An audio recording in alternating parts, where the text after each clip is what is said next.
Romeo के नाम पौलुस की पत्री अध्याय 7।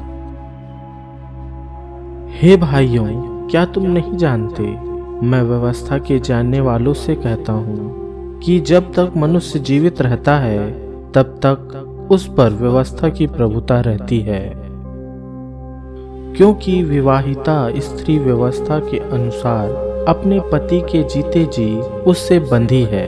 परंतु यदि पति मर जाए तो वह पति की व्यवस्था से छूट गई।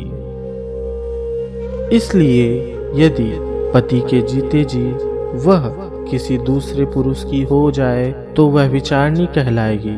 परंतु यदि पति मर जाए तो वह उस व्यवस्था से छूट गई, यहाँ तक कि यदि किसी दूसरे पुरुष की हो जाए तो भी व्यभिचारिणी न ठहरेगी।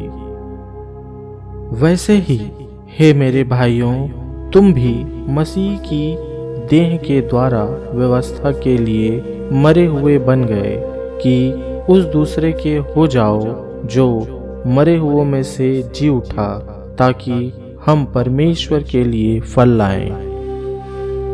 क्योंकि जब हम शारीरिक थे तो पापों की अभिलाषाएं जो व्यवस्था के द्वारा थी, मृत्यु का फल उत्पन्न करने के लिए हमारे अंगों में काम करती थी। परंतु जिसके बंधन में हम थे उसके लिए मरकर अब व्यवस्था से ऐसे छूट गए कि लेखे की पुरानी रीति पर नहीं वरन आत्मा की नई रीति पर सेवा करते हैं। तो हम क्या कहें? क्या व्यवस्था पाप है? कदापि नहीं, वरन बिना व्यवस्था के मैं पाप को नहीं पहचानता। व्यवस्था यदि ना कहती कि लालच मत कर, तो मैं लालच को ना जानता। परंतु पाप ने अवसर पाकर आज्ञा के द्वारा मुझ में सब प्रकार का लालच उत्पन्न किया, क्योंकि बिना व्यवस्था पाप मुर्दा है। मैं तो व्यवस्था बिना पहले जीवित था, परंतु जब आज्ञा आई तो पाप जी गया और मैं मर गया। और वही आज्ञा जो जीवन के लिए थी मेरे लिए मृत्यु का कारण ठहरी, क्योंकि पाप ने अवसर पाकर आज्ञा के द्वारा मुझे बहकाया और उसी के द्वारा मुझे मार भी डाला। इसलिए व्यवस्था पवित्र है और आज्ञा भी ठीक और अच्छी है। तो क्या वह जो अच्छी थी मेरे लिए मृत्यु ठहरी? कदापि नहीं, परंतु पाप उस अच्छी वस्तु के द्वारा मेरे लिए मृत्यु का उत्पन्न करने वाला हुआ कि उसका पाप होना प्रकट हो, और आज्ञा के द्वारा पाप बहुत ही पापमय ठहरे। हम जानते हैं कि व्यवस्था तो आत्मिक है, परंतु मैं शारीरिक और पाप के हाथ बिका हुआ हूँ।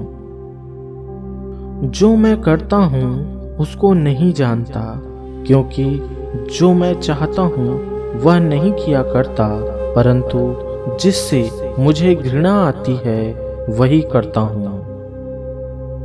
यदि जो मैं नहीं चाहता वही करता हूँ तो मैं मान लेता हूँ कि व्यवस्था भली है। तो ऐसी दशा में उसका करने वाला मैं नहीं वरन पाप है जो मुझ में बसा हुआ है। क्योंकि मैं जानता हूँ कि मुझ में अर्थात मेरे शरीर में कोई अच्छी वस्तु वास नहीं करती। इच्छा तो मुझ में है, परंतु भले काम मुझसे बन नहीं पड़ते। क्योंकि जिस अच्छे काम की इच्छा करता हूँ वह तो नहीं करता, परंतु जिस बुराई की इच्छा नहीं करता वही किया करता हूँ। अतः यदि मैं वही करता हूँ जिसकी इच्छा नहीं करता, तो उसका करने वाला मैं ना रहा, परंतु पाप जो मुझ में बसा हुआ है। इस प्रकार मैं यह व्यवस्था पाता हूँ कि जब भलाई करने की इच्छा करता हूँ तो बुराई मेरे पास आती है। क्योंकि मैं भीतरी मनुष्यत्व से तो परमेश्वर की व्यवस्था से बहुत प्रसन्न रहता हूँ, परंतु मुझे अपने अंगों में दूसरे प्रकार की व्यवस्था दिखाई पड़ती है जो मेरी बुद्धि की व्यवस्था से लड़ती है और मुझे पाप की व्यवस्था के बंधन में डालती है जो मेरे अंग में है। मैं कैसा अभागा मनुष्य हूँ, मुझे इस मृत्यु की देह से कौन छुड़ाएगा। हमारे प्रभु यीशु मसीह के द्वारा परमेश्वर का धन्यवाद हो। इसलिए मैं आप बुद्धि से तो परमेश्वर की व्यवस्था का, परंतु शरीर से पाप की व्यवस्था का सेवन करता हूँ।